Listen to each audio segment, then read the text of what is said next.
이사야서가 66장으로 되어 있는 큰 책입니다. 이 이사야서를 보면 계속해서 우리 죄인들에게 구속의 은총을 주실 그 하나님의 임재, 그러니까 예수 그리스도의 이 땅에 오심, 그리고 그의 사역, 그리고 그의 영광을 계속해서 반복해 오고 있는 것을 우리가 볼 수가 있습니다. 이처럼 읽어보면 계속 반복되는 여호와의 종으로 오시는 우리 주 예수 그리스도, 이 땅에 우리에게 온유와 겸손으로 오실 예수 그리스도를 우리에게 반복해서 이사야는 계속해서 계시하고 있는 것입니다. 왜 하나님께서는 이사야에게 이처럼 같은 말씀을 반복해서 계속하실까 생각해보면 당시에 이스라엘의 상황이 다윗 왕정 시대부터 누려왔던 하나님의 백성으로서의 그 자존심, 영광, 그게 이제 무너져 버린 상태 아니겠습니까? 바벨론 포로로 잡혀가 있는 그들에게 도대체 하나님이 누구신가? 그리고 우리는 하나님이 우리를 사랑하시나 하는 그런 하나님에 대한 그들의 믿음의 기반이 흔들려 있는 그 상태에서 하나님이 어떤 분이신지를 그들에게 확실하게 알려주시려고 그것을 반복해서 말하고 있는 것이라고 생각됩니다. 또 하나는 그들이 그동안 들어보지 못했던, 그러니까 그들이 그동안 경험하고 그들이 또한 믿었던 것은 바로 다윗 왕과 같은 능력 있는 왕이 다른 나라보다 더 월등한, 그러니까 지금 우리를 지배하고 있는 바벨론보다도 더 힘 있는 군주가 나타나서 그들을 해방시킬 뿐만 아니라 다른 나라를 통치자로, 다른 나라를 통치하는 그러한 우뚝 서는 나라로 서는 그런 메시아를 대망하고 있는 그들에게 메시아가 어떤 분이신지, 그동안 한 번도 들어보지 못했던 아기 예수로 오시는, 그러나 연약한 가지로 오시는 하나님의 종, 그러나 그를 통하여서 맺을 하나님의 많은 열매, 그 열매를 알려주기 위해서 여러 번 반복해서 하고 있는 것이죠. 오늘 이 말씀을 우리가 듣고 있는 이유는 우리도 이미 예수님을 믿어 거듭난 우리지만 아직까지도 우리의 마음에 남아있는 죄성, 그러니까 우리 마음속에는 바로 남들보다 더 높아지려는 그러한 육체적인 욕망과 그런 탐욕이 아직도 우리에게 있거든요. 근데 그러한 탐욕과 욕망, 그것을 우리가 내려놓게 하시고 하나님이 원하시는 예수 그리스도의 은혜로 우리가 여호와의 제사장이요 하나님의 봉사자로서 우리가 사명을 다 감당케 하기 위해서 오늘 우리도 이 말씀을 반복하여서 자주 읽고 깨달으려고 하는 데 있다는 것입니다. 우리 1, 2절 말씀 다시 읽을까요? 시작. 주 여호와의 영이 내게 내리셨으니 이는 여호와께서 내게 기름을 부으사 가난한 자에게 아름다운 소식을 전하게 하려 하심이라. 나를 보내사 마음이 상한 자를 고치며 포로된 자에게 자유를, 갇힌 자에게 노임을 선포하며 여호와의 은혜의 해와 우리 하나님의 보복의 날을 선포하여 모든 슬픈 자를 위로하겠다는 것입니다. 이 바벨론 포로로 잡혀 고통하는 그러한 이스라엘 백성들에게 하나님의 은혜의 해와 보복의 날을 선포하겠다는 것입니다. 하나님의 은혜의 해와 보복의 날, 다시 말하면 그것은 종말입니다. 하나님께서 고날 자를 고나시고 심판할 자를 심판하는 하나님의 은혜와 보복, 그것은 종말입니다. 그 종말을 지금 선언하고 있는 것이죠. 그러면서 우리에게 그동안 불의에 부당하게 억눌렸던, 억압당했던, 슬픔을 당하는 그들을 하나님께서 위로하시겠다 하는 이야기를 하는 것입니다. 그것은 여호와의 영이 그에게 임했기 때문에, 그들이 대망하는 그 메시아 그리스도에게 무엇이 임하셨냐면 성령이 임하셨기 때문에 그 일이 가능하다는 것이죠. 1절에 주 여호와의 영이, 이 루하그라고 하는데 이 푸념, 우리에게 임하는 영은 하나님의 성령입니다. 그 루하가 우리에게 임하여 있는데 지금 그것이 그리스도에게 지금 임하여 있다 하는 이야기를 하는 것이죠. 실제로 이 하나님의 영은 예수님이 하나님과 함께 계실 때, 그때도 함께 계셨고, 하나님께서 때가 되어서 그 하나님의 영을 그에게 부어주셔서 그가 육신이 되게 하신 것이죠. 우리 기억하지만 요한복음 1장 14절에 말씀이 육신이 되어 우리 가운데 거하신다. 그러니까 말씀으로 계시는 이 예수님께서 하나님과 함께 계시는 이 말씀이 뭘 입었냐면 육신을 입은 거죠. 그걸 성육신이라고 합니다. 육신을 입어서 누구 가운데 있냐면 우리 가운데 있다는 거예요. 그러니까 이 땅에 오신다는 거죠. 하나님과 계시는 그 성자 예수님이 우리 가운데 오셨다는 거예요. 그것을 지금 이사야는 예언하고 있는 것이죠. 계속하여 이 여호와의 영이 예수님과 함께 하셨습니다. 그가 태어나실 때도, 또 그가 이제 세례를 받을 때도, 세례 요한의 세례를 받을 때 성령이 비둘기같이 임했던 것이고, 또 그가 공생애를 시작할 때도 그가 성령의 이끌림 받아서 마귀의 그 시험을 이겨내시고, 공생애를 시작할 때도 성령께서 함께 하시고, 그 성령은 3년 예수님의 그 공생애 기간 동안에 함께 하셨고, 그 성령에 따라서 그의 사역을 다 완수하셨습니다. 그리고 부활하신 뒤에, 부활하셔서 그 제자들에게 아직 하늘로 올라가시기 전에 부탁하신 것은, 너희는 예루살렘을 떠나지 말고 기다려라. 그러면 내가 아버지께 부탁하여서 내가 그동안 함께 임했던 그 성령을 너희에게 보내주리라. 그러니까 예수님과 함께했던 성령이 이제 제자들과 함께하겠다는 것이죠. 제자들은 그걸 몰랐었는데 오순절 오순절 다락방에서 그 성령이 그 모든 제자들에게 임한 것을 그들은 보고서 그때 예수님께서 부활하셔서 했던 말씀이 이루어졌다 하는 것을 깨달은 것이죠. 하나님께서는 하나님의 영을 예수님을 통해서 다 이루시고, 그 성령을 또한 우리에게 주어서 예수님의 제자된 우리들도 바로 그 뒤를 이어서 그 사역을 하도록 우리와 함께 계시는 것이죠. 내가 너 안에, 너희가 내 안에 거하면 많은 열매를 맺다. 성령께서 이끌어 가신다는 것이죠. 이사야는 이 예수님이 하나님의 기름 부음을 받고 이 세 가지 사명을 다 이룰 것이라는 것이죠. 여호와께서 이 예수님께 기름을 부으신 목적이 뭐냐? 가난한 자에게 아름다운 소식을 전하며, 또 마음을 상한 자를 고치며, 또 억눌린 자에게 노임을 선포하는 그러한 일들을 하기 위하여 기름을 부으겠다는 거죠. 이 기름을 붓는다는 것은 하나님께서 이 구약시대 레위기에 이제 왕을 세울 때 선지자가 그 왕에게 기름을 부었죠. 기름을 부은다는 것은 그에게 그의 그 역할을 맡기겠다. 이제 왕으로서, 또 제사장으로서 이제 그가 일을 시작하는 그러한 그 의식이 바로 기름을 붓는다는 것이죠. 우리가 그리스도, 예수 그리스도, 이 그리스도란 말도 이 기름 부은 자라는 뜻입니다. 하나님께서 기름 부으신 거죠.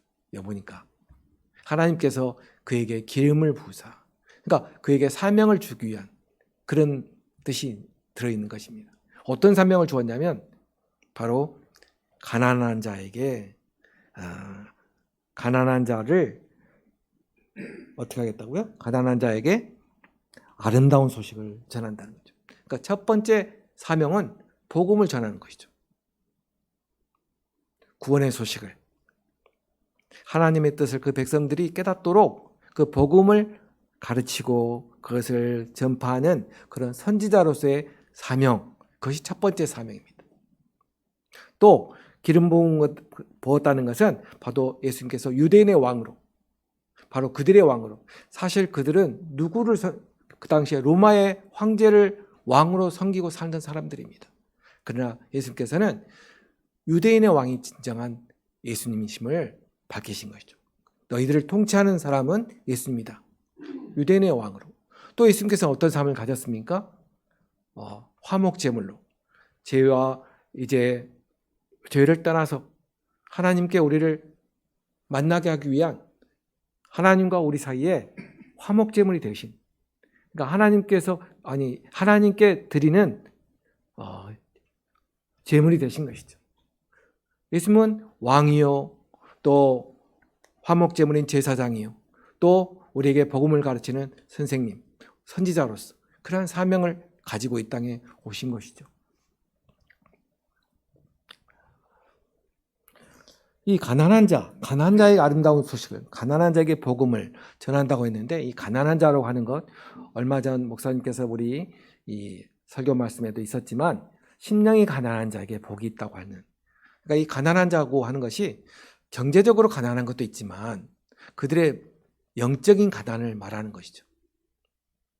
그들이 의지할 데가 아무것도 없는, 오직 하나님만 의지한, 오늘 말씀에 있던 그 파이디아, 어린아이와 같은 그러한 존재가 바로 이 가난한 자들입니다. 그러니까 이 가난한 자들은 자기를 의지하지 않고 오직 하나님만 의지하며 사는 그러한 존재들은 이제 하나님께서 하나님 천국을 그들에게 소유로 주겠다는 것이죠. 천국을 그들에게 주겠다. 하나님께서 그들을 통치하시겠다. 하나님께서 그들을 지키시고 인도하시고 보호하시겠다 하는 뜻이 들어있는 것입니다. 천국은 누구의 거냐면 가난한 자의 것이다. 우리가 그 이야기를 꼭 기억해야 되는 것이죠. 자기를 위해 사는 것이 아니라 하나님을 위해 사는 삶.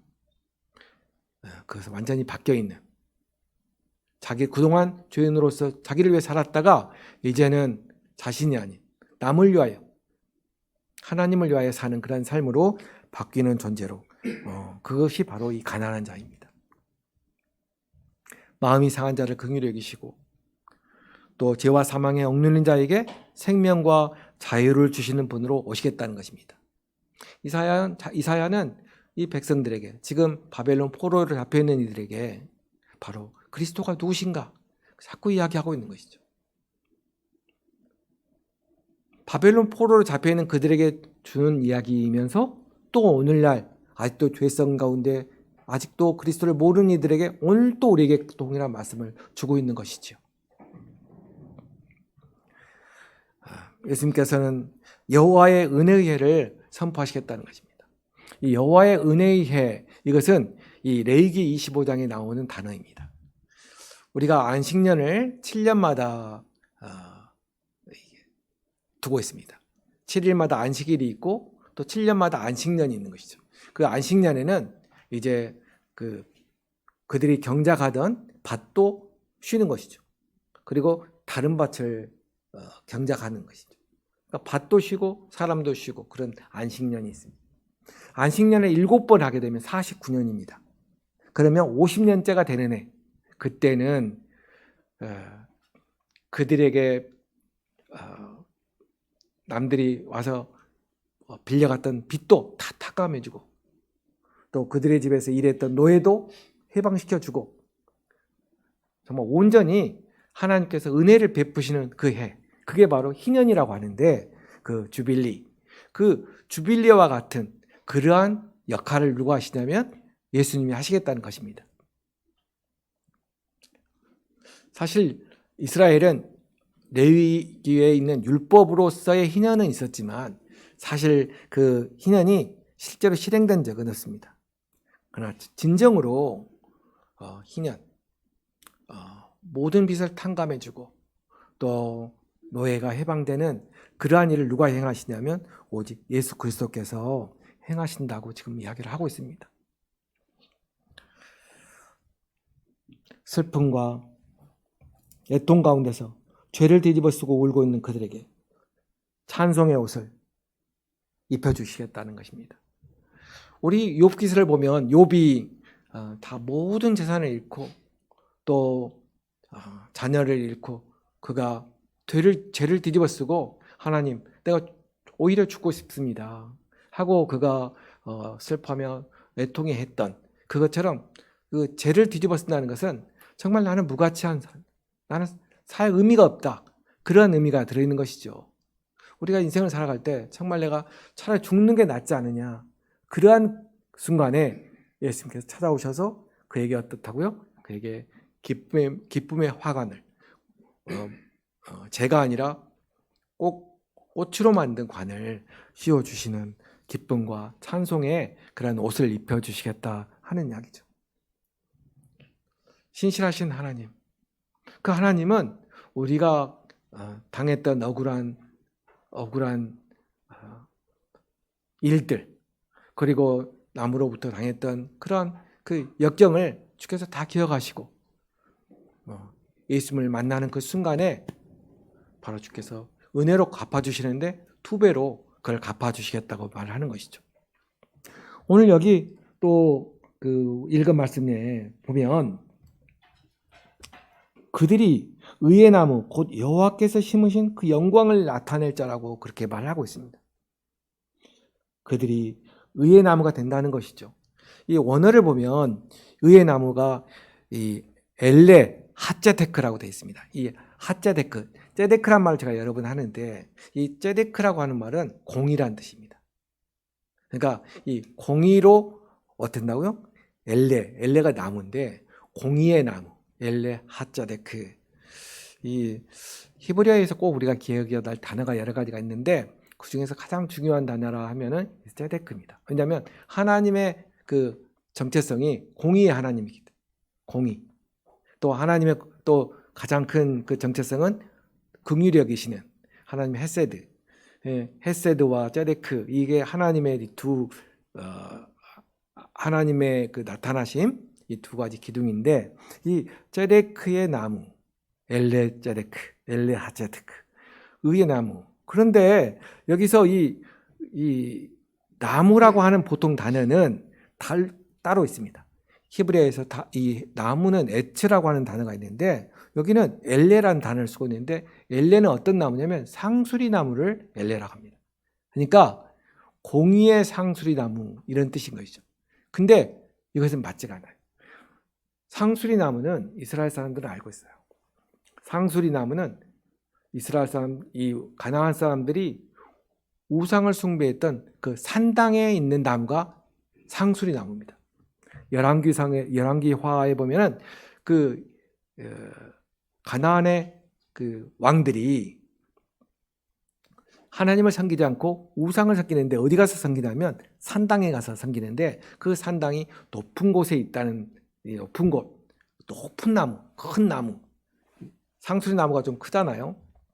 그 큰 나무 밑에 가서 우상을 숭배하고 그랬던 것이죠.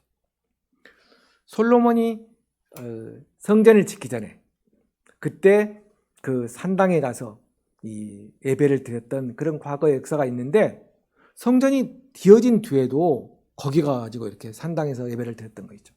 그러니까 많은 선지자들이 산당을 혁파하라, 산당을 무너뜨리고 이제 하나님의 성전으로 돌아와서 예배를 드리라 그렇게 했는데 많은 왕들이 가나안 사람들의 풍습에 젖어가지고 그 산당에서 예배를 드렸던 그랬던 것이죠. 그래서 이 상수리 나무 곧 이스라엘 사람들이 증오하고 싫어하는 것이죠. 하나님이 아니라 우상을 숭배하는 그 상징이 바로 이 엘레라고 하는 이 상수리 나무입니다. 근데 여기 보니까 상수리 나무를 말하고 있는 거예요. 그 상수리 나무가 하나님의 영광을 나타내겠다는 거예요. 그 전에 우리가 죄악 가운데서 자신을 위하여 살았던, 자신의 탐욕을 만족시키기 위해서 달려갔던 그러한 인생들, 그런 엘레와 같은 우리 인생들을 하나님께서 바꿔서 하나님께서 오늘 메타노이아, 완전한 회개로 그들을 근본적으로 바꿔가지고 이제 하나님의 영광을 나타내는 공의의 나무가 되게 하겠다는 것이죠. 자, 우리는 그 근본적인 변화, 그것이 바로 회개라는 것이죠. 무슨 사사로이 내가 오늘 나의 어떤 그 보통 사람들이 하는 그러한 믿지 않는 사람들 같은 회개의 차원이 아니라 진정한 회개, 완전히 근본적인 변화. 내가 나를 위해 살았던 그 탐욕적인 본성을 이제는 저버리고 누구를 위하여? 남을 위하여 내가 예수님이 헌신처럼 우리도 예수님을 본받아서 그렇게 우리가 헌신의 삶을 살겠다, 하나님을 위해 살겠다 하는 그렇게 근본적인 변화, 그 회개, 그걸 통해서 우리가 의의 나무가 되는 것이죠. 하나님께서는 그 의의 나무를 통해서 하나님의 영광을 나타내겠다는 것입니다. 우리 그동안의 선교의 역사를 보면 이름을 크게 냈던 그런 선교사들도 있지만, 그러나 정말 이름도 없이 빛도 없이 처형당하고 또 말없이 헌신하다가 이 세상을 떠나간 많은 선교사들이 있습니다. 많은 사도들이 있습니다. 그러한 자신을 하나님 나라를 위해서 또 이웃을 위하여 살다간 그러한 사도들과 선지자들의 터 위에 뭐가 세워졌냐면 교회가 세워진 것이죠. 정말 그런 것은 우리가 역사 가운데서 많이 볼 수 있습니다. 우리 유럽 여행을 하다 보면 그 로마의 성 베드로 대성전, 거기를 가보면 정말 아주 화려합니다. 성 베드로 성전. 그러나 그 터가 베드로가 십자가에 처형당했던 그 땅이라는 말이 있습니다. 그리고 그 성전을 지을 때 얼마나 많은 사람들이 희생되었겠습니까? 그래서 그 베드로 성전을 다 짓고 나서 그 교황이 뭐라 했냐면, 앞으로 성전을 지으려면 이것보다 높아서는 안 된다. 그게 딱 그 베드로 성전 그 바닥에 딱 못 박혀 그 판으로 붙여져 있어요. 돌 위에. 이 성전보다 높아서는 안 된다. 그러니까 더욱더 그 성전의 그 뾰족뾰족한 첨탑이 하나님께 더 가까이 다가가려고 하는 그 신심이거든, 그 신앙이에요. 그들이 이렇게 첨탑에 이렇게 고딕 양식으로 첨탑을 높이 쌓았던 것은 더 하나님께 더 가까이 다가가겠다는 그러한 좋은 마음이겠지만, 그러나 뒤집어 보면 하나님 같이 높아지려고 하는 탐욕과 욕심의 상징이 그 탑이거든요. 그리고 성전을 높이 짓는 것이죠. 오늘날 또 큰 교회를 짓는 이유는 큰 아름다운 성전을 하나님께 바치겠다는 그것이 표면적인 이유이겠지만, 그러나 그 내면에는 바로 그들의 욕망, 또 남들과 또 다른 화려한 교회를 지어서 자신의 자신을 만족시키는 그러한 욕망이 거기에 들어있는 것이죠. 처음에 하나님께서 창세기에 나와서 야곱 예배를 기뻐 받으실 때, 또 아브라함의 예배를 기뻐 받으실 때, 성전이 있기 전에 하나님께서 그들에게 성전을 짓는데 어떻게 성전을 지으라고 했냐면, 돌을 사용하지 말고 토담 위에 흙으로 된 제단을 쌓으라는 이야기를 하는 것입니다.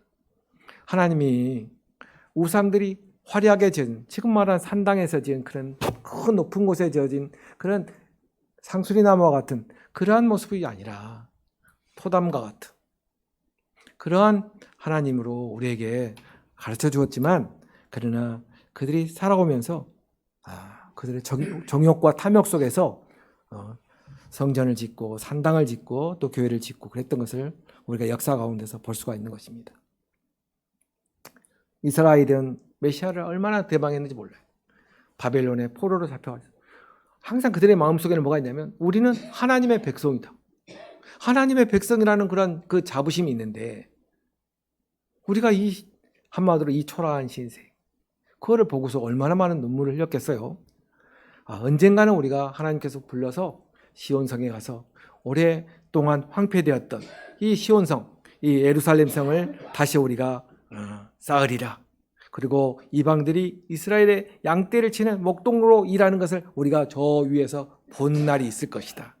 그들이 포도원지기가 되어갖고 우리에게 그 포도원을 지키는 종이 되어서 포도원을 우리를 위해서 그 포도원을 가꾸는, 우리를 위해서 우리의 양을 치는 목동이 되는, 그리고 우리는 영광을 누리는 그러한 것을 꿈꾸었지만, 그들이 예루살렘에 돌아온 뒤에도 여전히 예루살렘은 예전의 그런 영화를 찾아본 적이 없습니다.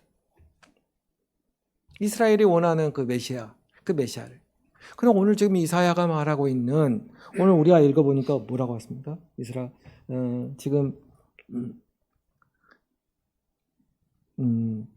4절에도 오래 황폐되었던 것을 다시 쌓고 또 황폐된 성읍 또 외인이 서서 이방인이 서서 너희 양떼를 칠 것이고 이방 사람이 너희의 농부와 포도원 지기가 될 것이나 이런 이야기를 하는 것이죠.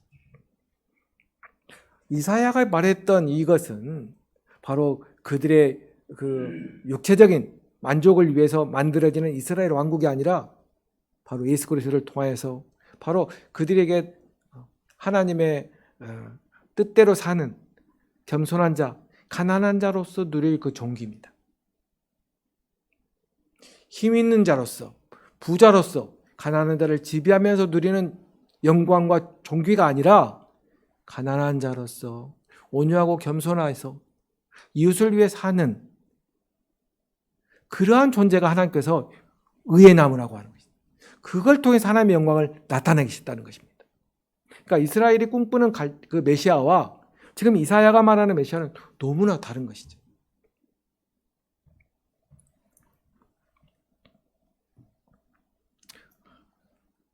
우리는 죄로 황폐화되었던 과거의 모습을 우리가 알고 있습니다. 그 죄로 황폐화되었던 그 심령이 이제 그리스도께서 회복시켜서 누구를 만나냐면 하나님을 만난 것입니다. 하나님을 만난 뒤로는 우리가 나를 위해 살지 않고 누구를 위해 사냐면 이웃을 위하여 사는 것이죠. 이웃도 우리가 하나님을 만난 것처럼 나를 보고서 하나님을 만난 바로 하나님과 우리 이웃을 연결해주는 제사장으로서 내가 살아가는 것을 하나님께서 기뻐하신다는 것입니다. 하나님의 제사장으로서 우리가 늘 기도하지만 우리는 복음의 제사장으로서 살아가는 것이죠. 이것은 사람들이 인정하는 것이 아니라 누가 인정하냐면 하나님이 인정하셔 주시는 것입니다. 그것을 하나님께서 나의 봉사자, 하나님의 봉사자로 하는 것이죠. 하나님께서 우리를 통해서 영광을 나타내는데 그렇게 살 때 우리 6절의 말씀을 같이 읽을까요? 시작. 6절의 말씀 시작. 오직 너희는 여호와의 제사장이라 일컬음을 받을 것이라. 사람들이 너희를 우리 하나님의 봉사자라 할 것이며 너희가 이방 나라의 재물을 먹으며 그들의 영광을 얻어 자랑할 것이자. 네. 우리가 존귀한 사람들이죠. 왕 같은 제사장이죠. 근데 그 왕 같은 제사장이 나의 정욕을 위한, 나의 탐욕을 위해서 쓰여지는 것이 아니라 정말 하나님을 섬기는 데에 또 하나님을 알지 못하는 그 가난한 이웃들에게 그 복음을 알게 하는 제사장으로서의 사명을 우리가 살아가도록 그 사명을 깨닫게 하는 것입니다. 다시 정리해서 말하자면 이사야가 이 그리스도에 대해서 메시아에 대해서 반복하여서 강조하는 이유는 그들이 다윗 왕정 시대에 누렸던 하나님의 백성으로서의 그런 존귀함, 그런 메시아 갈망, 그것이 아니라고 하는 진정한 복음을 알게 해주고 또 오늘날 우리에게